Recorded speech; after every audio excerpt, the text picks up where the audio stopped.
Assalamualaikum warahmatullahi wabarakatuh. Perkenalkan, nama saya Tite Sundrani, calon guru penggerak angkatan 8 dari Kabupaten Cirebon SMP Negeri 1 Losari.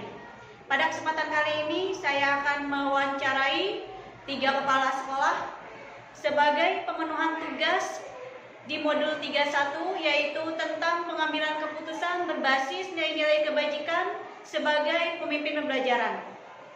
Wawancara yang pertama yang akan dilaksanakan dengan Bapak Nana Susiana SPD, Bapak Kepala SMP Negeri 1 Losari, Kecamatan Losari, Kabupaten Cirebon. Kemudian yang kedua, wawancara dilaksanakan dengan Ibu Eka SPD, Kepala Sekolah SDN 2 Cibogo, Kecamatan Walet, Kabupaten Cirebon. Dan yang ketiga, dengan Bapak Kepala Sekolah SMP PGRI Babakan, Kecamatan Babakan, Kabupaten Cirebon, yaitu Bapak Heri SPD. Nah, di sini atau wawancara ini kita akan sama-sama belajar bagaimana cara pengambilan keputusan ketika mereka mengalami sebuah dilema etika dalam pemecahan sebuah kasus. Terima kasih, selamat menyaksikan. Assalamualaikum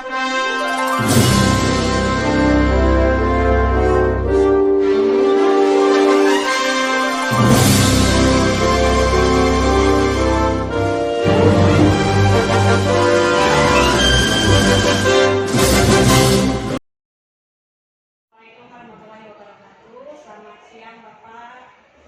Waalaikumsalam warahmatullahi wabarakatuh. Selamat siang juga. Gimana? Terima kasih Bapak sebelumnya. Tadi saya mohon waktunya untuk Bapak sekarang pemenuhan tugas itu Pak di CGP Angkatan 8 Kabupaten Cirebon. Jadi di sini di dalam pemenuhan tugas di modul 3.1 yaitu tentang pengambilan keputusan berbasis nilai-nilai kebajikan universal sebagai pemimpin. Mohon maaf ya Pak sebelumnya jika sudah mengganggu waktu Bapak. Di sini ada 8 pertanyaan yang ingin saya sampaikan kepada Bapak. Apakah Bapak berkenan Pak? Banyak banget ya. Ya insya Allah Mama siap. Iya, Pak. Kita mulai saja ya Pak ya. Siap. Terima kasih Bapak sebelumnya. Pak, selama ini bagaimana Bapak dapat mengidentifikasi kasus-kasus yang merupakan dilema etika atau rujukan moral? Kasus Ya, kalau untuk kasus-kasus seperti itu ya,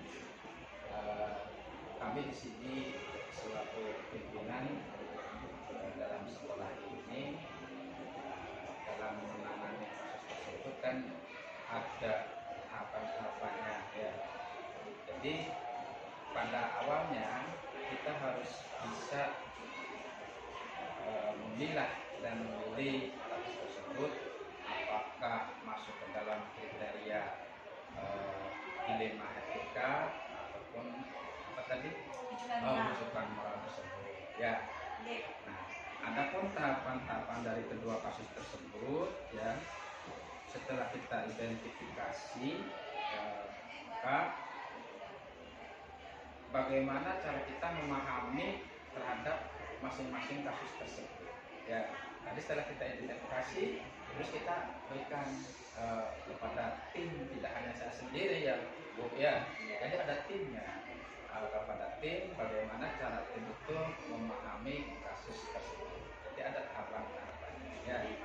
Setelah kita memahami kasus tersebut, lalu kami di sini tim ini mengkomunikasikan terhadap pihak-pihak yang terlibat ya. Oleh karena itu kan kerja tim bukan hanya sebatas saya sebagai kepala sekolah ataupun pimpinan ya. Setelah tim berkomunikasi dengan pihak terkait, maka bagaimana cara kita katakanlah menentukan bahwa kasus tersebut dilema etika maupun kasus itu adalah rujukan moral. Seperti itu Mbak ya. Cukup jawabannya? Sangat bagus. Nah, selama ini bagaimana Bapak menjalankan pengambilan pengambilan keputusan di sekolah Bapak, terutama untuk kasus-kasus di mana ada dua kepentingan yang sama-sama benar atau sama-sama mengandung nilai kebijakan? Ya, baik. Untuk kasus dilematika ya, akan mempertimbangkan kedua hal yang sama-sama benar. Menentukan faktor atau pihak mana yang terlibat. Apakah kepentingan tersebut berdasarkan kepentingan individu atau perseorangan atau kepentingan yang melibatkan banyak orang. Nah, dan juga apakah kasus tersebut mengandung nilai-nilai kebenaran atau kesetiaan atau rasa adil atau belas kasihan atau berdampak kepada saat ini atau seterusnya. Nah, itu juga bisa digali ya, bisa digali tentang hal-hal yang Langkah-langkah atau prosedur seperti apa yang biasa Bapak lakukan selama ini? Langkah-langkah yang kami lakukan atau prosedurnya yaitu tentang suara hati. Suara hati. Bagaimana hati kita berbicara atau nada seharusnya sejalan untuk memilih kebenaran yang paling kecil kesalahannya atau mudaratnya ya. Dan besar manfaatnya untuk kita semua. Itu apabila kita melihat kasus tersebut berdasarkan kebanyakan orang ya.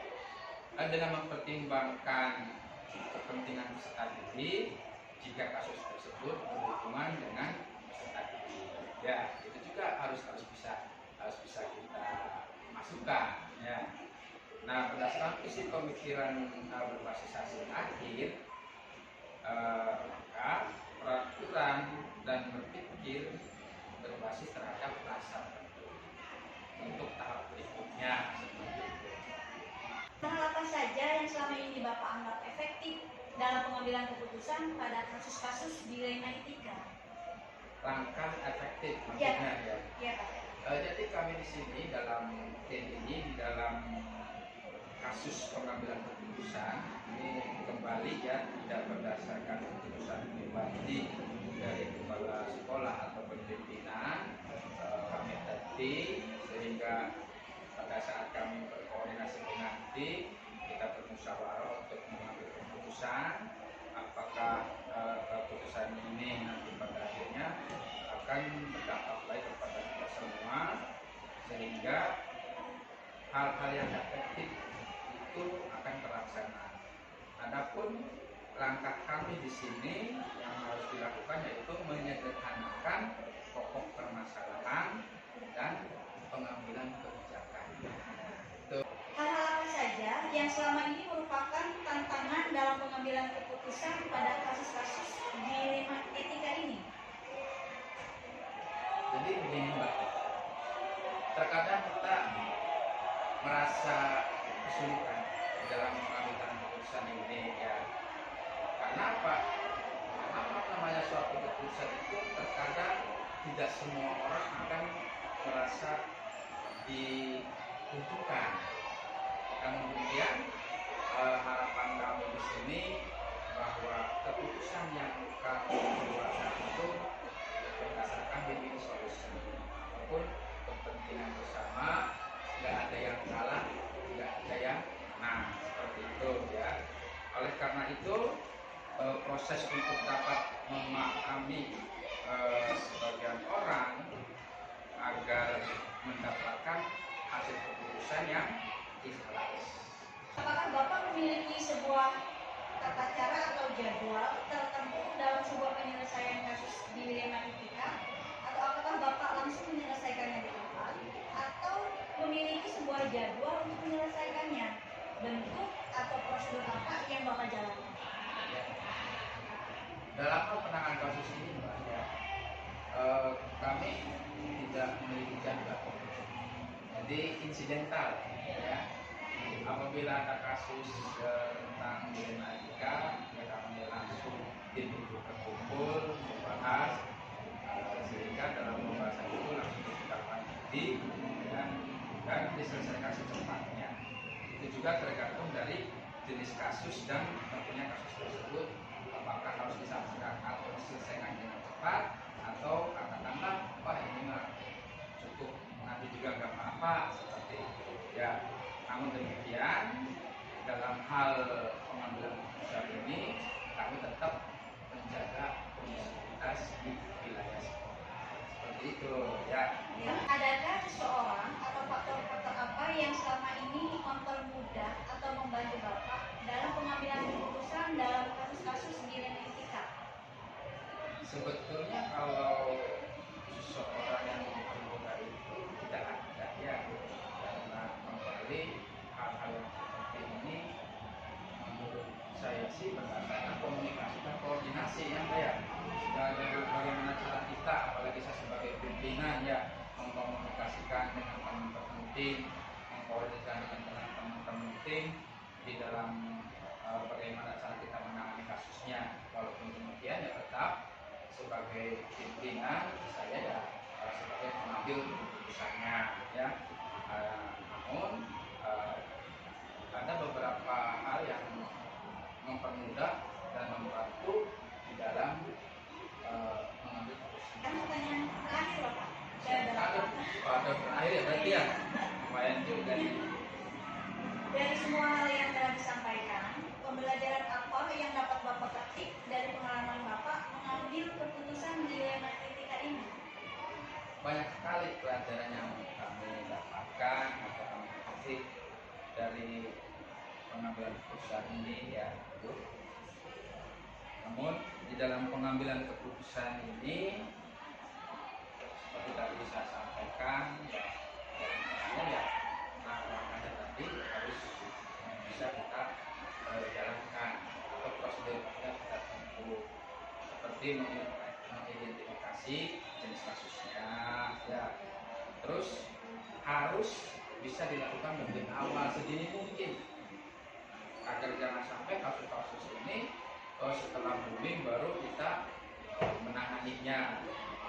Setiap ada masukan terkait dengan kasus Lenetika, maka itu harus cepat ditanggapi seperti itu ya, dengan melakukan berbagai macam teknik ataupun pengujian yang bisa dilakukan oleh tim tersebut ya.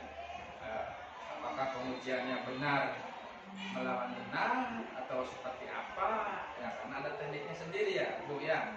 Nah itu seperti itu, sehingga pada akhirnya paradigma apa yang akan kita pilih itu bisa diambil sesuai dengan prinsip-prinsip yang tidak merugikan kepentingan sekolah, baik siswa, guru maupun wali murid. Seperti itu ya. Terima kasih, alhamdulillah Bapak semuanya sudah Bapak berikan tanggapan dengan sangat bijak, sudah sangat baik. Terima kasih banyak Bapak atas waktunya. Sama-sama. Alhamdulillah akhirnya pemenuhan tugas di modul 3.1 ini sudah terselesaikan. Bapak, Assalamualaikum warahmatullahi wabarakatuh. Waalaikumsalam.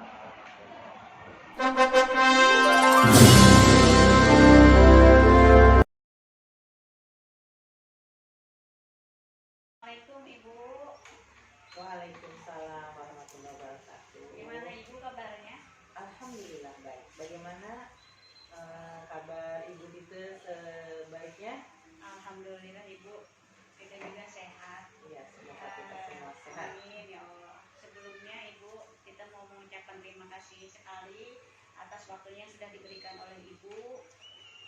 Di sini saya itu untuk pemenuhan tugas CGP Bu. Kebetulan saya CGP Angkatan 8 Kabupaten Cirebon dari SMP Negeri 1 Losari, dan sekarang pemenuhan tugas di modul 31 yaitu tentang pengambilan nilai-nilai keputusan nilai kebijakan bersifat universal sebagai pemimpin. Nah, jika berkenan, apakah Ibu berkenan diwawancarai oleh saya sebagai pemenuhan tugas Bu? Ya. Insya Allah saya sangat berkenan karena saya mendukung kegiatan CGP. Alhamdulillah, sebelumnya terima kasih sekali. Nanti pertanyaan yang akan saya berikan itu sebanyak 8 pertanyaan Bu. Bisa dimulai dari sekarang Bu? Siap. Terima kasih Ibu. Baik, ini selama ini bagaimana Ibu dapat mengidentifikasi kasus-kasus yang merupakan merupakan dilema etika atau bujukan moral? Oh, iya.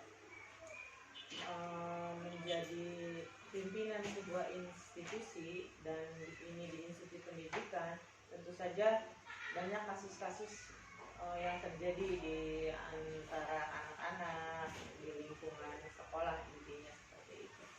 Ya, sebagai kepala sekolah, apabila terjadi kasus-kasus yang merupakan dilema etika atau bujukan moral, tentu saja ini akan menjadi bahan diskusi ya, karena isu kasus ini harus segera diselesaikan. Kemudian hal-hal tersebut itu akan menjadi bahan untuk diskusi dengan teman-teman yang ada di sekolah. Nah, saya dalam menyikapi hal tersebut tentu saja akan melakukan klarifikasi dan tentu saja konfirmasi yang dilakukan supaya apakah kasus-kasus yang terjadi di kita ini karena membutuhkan sekali keputusan kebijakan yang tepat untuk menanganinya, barangkali seperti itu. Ibu, terima kasih. Baik Ibu, selama ini bagaimana Ibu menjalankan pengambilan keputusan di sekolah Ibu, terutama untuk kasus-kasus di mana ada dua kepentingan yang sama-sama benar atau sama-sama mengandung nilai kebajikannya? Nah, ini hal-hal kasus-kasus yang tersebut itu memang betul-betul membutuhkan pemikiran yang sangat kuat ya, karena pengambilan keputusan terkait dengan hal tersebut itu perlu pendekatan komunikasi dan konfirmasi. Bagaimanapun pemimpin itu hanya menentukan dan mengambil keputusan, akan tetapi referensi dan indikator serta pertimbangan-pertimbangan dalam pengambilan keputusan itu ada pada unsur di organisasi, yaitu tentu saja stakeholder internal jika berkenaan dengan hal-hal yang internal. Langkah-langkah atau prosedur seperti apa yang biasa Ibu lakukan selama ini? Ya, adapun prosedur yang saya lakukan, saya akan menentukan kasus tersebut berkesesuaian dengan job atau unit kerja apa, kemudian melakukan koordinasi dan menjalin komunikasi dengan unsur-unsur yang terkait dalam unit kerja tersebut, meminta pandangan-pandangan apa yang nantinya akan menjadi dasar pertimbangan untuk pengambilan keputusan. Hal apa saja yang selama ini Ibu anggap efektif dalam pengambilan keputusan pada kasus-kasus dilema etika? Adapun hal-hal yang efektif dalam pengambilan keputusan adalah senantiasa menjalin dan menjaga keberpihakan melalui kebersamaan dan komunikasi dengan unsur pimpinan terutama yang dapat memperkaya referensi kita dalam memutuskan kasus dilema ITK tersebut. Hal-hal apa saja yang selama ini merupakan tantangan dalam pengambilan keputusan pada kasus-kasus dilema etika? Ya. Tentu saja ketika kita memutuskan ini, hal yang sangat urgen juga adalah sebuah tantangan. Ya, tantangan tentunya tantangannya ini ada pada tataran menyesuaikan diri terhadap keputusan yang sudah diambil yang tidak mungkin bisa memuaskan kedua belah pihak. Ya. Paling tidak keputusan tersebut bisa meminimalisir kekecewaan karena proses pengambilan keputusan sudah dilakukan dengan melibatkan unsur-unsur yang relevan yang ada di sekolah. Jadi intinya keputusan yang kita ambil itu tentu tidak akan memuaskan semua pihak, tetapi paling tidak itu meminimalisir ketidakpuasan itu paling yang sedikit, keputusan itulah yang akan kita ambil. Apakah Ibu memiliki sebuah tata kelola atau jadwal tertentu dalam sebuah penyelesaian kasus dilema etika? Apakah Ibu langsung menyelesaikan di tempat atau memiliki sebuah jadwal untuk menyelesaikannya? Bentuk atau prosedur seperti apa yang Ibu jalankan? Kalau untuk jadwal, saya kira tidak ada jadwal khusus ya. Jadi ketika ada permasalahan ya diselesaikan dengan cepat. Intinya kan sesuatu yang diselesaikan lebih cepat itu lebih baik. Tetapi tentu saja substansi dan urgensi ini yang sangat diperhatikan dalam menyelesaikan masalah. Jadi kalau jadwal secara khusus itu tidak ada. Adakah seseorang atau faktor-faktor apa yang selama ini mempermudah atau membantu Ibu dalam pengambilan keputusan dalam kasus-kasus dilema etika? Iya. Faktor-faktor yang mempermudah itu tentu saja ada, tetapi seseorang atau faktor yang mempermudah dalam pengambilan keputusan sesungguhnya tidak ada yang khusus. Yang jelas kita melibatkan unsur-unsur internal sekolah untuk memperkaya referensi dan informasi. Dari semua hal yang telah disampaikan, pembelajaran apa yang dapat Ibu petik dari pengalaman Ibu mengambil keputusan dilema etika ini? Iya. Dari semua yang pembelajaran yang saya petik dari pengalaman untuk mengambil keputusan dilema etika, yang pertama adalah kita harus yang saya ambil itu ternyata kita itu satu harus memahami konteks permasalahannya. Yang kedua yang sangat diperlukan adalah koordinasi dan komunikasi itu sangat penting. Ya, karena dengan koordinasi dan komunikasi itu kita bisa menjaga keharmonisan lingkungan kerja juga untuk memperbanyak referensi tersebut. Seperti itu. Alhamdulillah, akhirnya semua pertanyaan ke-8 yang sudah diberikan Ibu sudah menjawab dengan sangat bijak, dengan sangat penuh kebajikan, dengan sangat baik. Ibu sebelumnya terima kasih banyak sudah meluangkan waktu untuk saya dalam pemenuhan tugas di CGP Angkatan 8 ini di modul 3.1 tentang pengambilan nilai-nilai keputusan yang bersifat universal sebagai pemimpin. Mudah-mudahan Ibu semakin sukses ke depannya, semakin dimudahkan dan dilancarkan segala urusannya. Sekali lagi terima kasih banyak Ibu atas waktunya. Saya mohon undur diri. Assalamualaikum warahmatullahi wabarakatuh. Waalaikumsalam warahmatullahi wabarakatuh.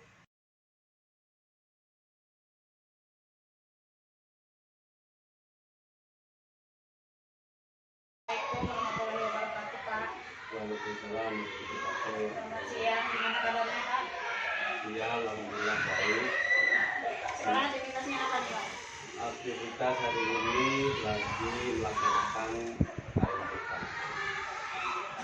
Hari ini, Pak, sebelumnya saya ucapkan terima kasih banyak pada Pak Heri yang sudah memberikan waktunya untuk saya di sini bertujuan untuk pemenuhan tugas di LMS modul 31. Kebetulan saya adalah CGP Angkatan 8 Kabupaten Cirebon. Penugasan modul 31 ini tentang pengambilan keputusan berbasis nilai kebajikan sebagai pemimpin. Nah, nanti Bapak mohon izinnya untuk berbagi pengalamannya dengan saya, Pak. Jadi saya ada beberapa pertanyaan yang disampaikan. Masalahnya tentang kasus-kasus yang biasa dihadapi oleh Bapak Heri di sini. Bisa dimulai, Pak? Bisa. Baik, Pak, terima kasih.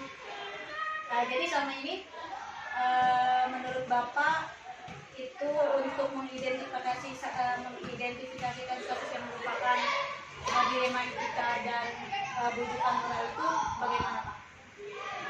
Sebagai seorang pemimpin di sekolah, tentunya pasti akan banyak menghadapi berbagai macam masalah.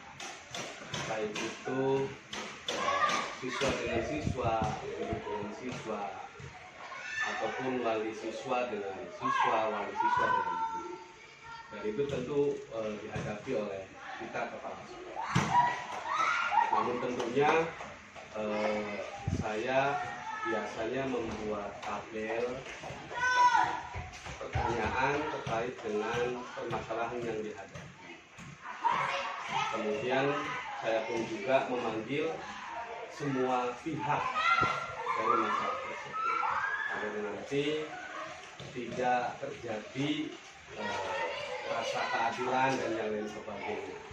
Dan tentu pada intinya sih kami ataupun saya itu membuat tabel pertanyaan terkait dengan kasus-kasus yang memang harus saya hadapi. sehingga ketika itu sudah diidentifikasi, maka tentunya kepala sekolah bisa mengambil keputusan yang tentunya tidak memberatkan kepada yang lain. Mungkin itu. Ini Pak. Selanjutnya bagaimana Bapak menjalankan pengambilan keputusan di sekolah itu, terutama kasus-kasus di mana ada dua kepentingan yang sama-sama benar atau sama-sama yang mengandung nilai kebajikannya.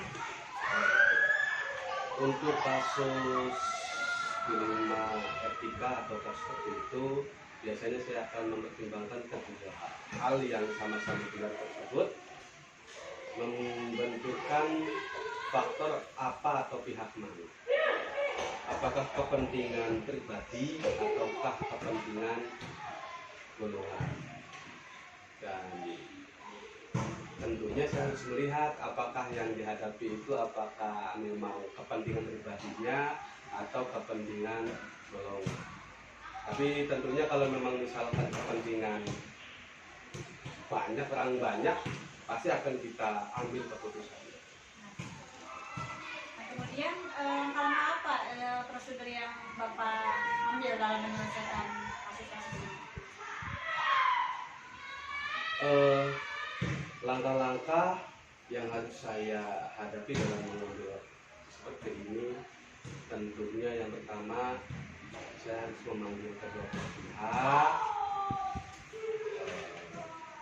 bukan untuk interogasi tetapi memang mengidentifikasi mana yang benar atau mana yang salah, dan tentunya saya harus mengetahui bukti-bukti yang ada yang tentunya mempertimbangkan untuk kepentingan sekolah. Kepentingan bersama ya Pak. Kepentingan bersama. Kemudian hal apa saja yang menurut Bapak itu dianggap efektif dalam pengambilan keputusan kasus-kasus yang merupakan dilema etika? Dalam hal ini tentunya kita harus menyederhanakan pokok permasalahan dan tentunya membangun kebijaksanaan dalam mengambil keputusan. Ya, pada itu untuk kepentingan bersama. Hal-hal yang merupakan tantangan dalam pengambilan keputusan ini apa Pak? Hal-hal yang selama ini tantangan untuk pengambilan keputusan ini adalah banyak pihak-pihak yang memang tentunya tidak menerima sepenuhnya. Yang satu merasa saya yang paling benar, yang satu saya yang paling bersabar dan yang sebagainya. Dan tentunya hal-hal itu agar kepada kedua belah pihak untuk secara ikhlas menerima dan mengambil keputusan. Gitu. Kemudian apakah Bapak dari itu mempunyai jadwal tertentu atau langsung diselesaikan di tempat atau mempunyai bentuk atau prosedur seperti apa dalam menjalankan kasus tersebut? Tergantung permasalahan yang kita hadapi. Ketika memang permasalahan itu kita hadapi langsung di tempat, kita langsung hadapi di tempat. Misalkan siswa dengan siswa, biasanya kita hadapi di tempat secara langsung. Namun bila kondisinya adalah dengan orang tua siswa yang datang, maka tentunya kita menentukan jadwal. Sehingga nanti akhirnya kita tidak saling menyalahkan. Gitu. Ya, Pak. Kemudian dalam menyelesaikan kasus-kasus ini, apakah ada seseorang atau faktor-faktor yang lain untuk membantu dalam pengambilan keputusan tersebut atau kasus tersebut? Ya baik, di saya pribadi ada tim bimbingan konseling, dan tentu itu tim bimbingan konseling menjadi tim saya untuk mengambil keputusan juga dalam menangani permasalahan-permasalahan di sekolah. Nah, dari semua hal yang telah Bapak sampaikan, yang sudah tadi Bapak berikan tanggapan itu, kira-kira pembelajaran pembelajaran apa yang dapat Bapak petik dari pengalaman, kemudian pengambilan keputusan yang selama ini terjadi untuk menangani kasus-kasus ini, Pak? Baik. Pembelajaran yang biasa saya hadapi dengan adanya kasus seperti ini itu adalah kita belajar mengambil keputusan. Awalnya kita mengidentifikasi jenis kasus atau itu, kemudian kita pertemukan mereka agar kita tahu kedua belah pihak, memahami secara bersama, sehingga nantinya kita bisa mengambil keputusan dengan mungkin itu. Luar biasa Bapak, terima kasih banyak atas pengalaman yang sudah diberikan. Mudah-mudahan saya juga bisa banyak lagi belajar dalam menyelesaikan kasus-kasus yang ada, apalagi yang berkaitan tentang dilema etika atau rujukan moral. Terima kasih banyak sekali Bapak atas waktunya. Sama-sama. Saya mohon undur diri, pamit. Terima kasih. Assalamualaikum warahmatullahi wabarakatuh.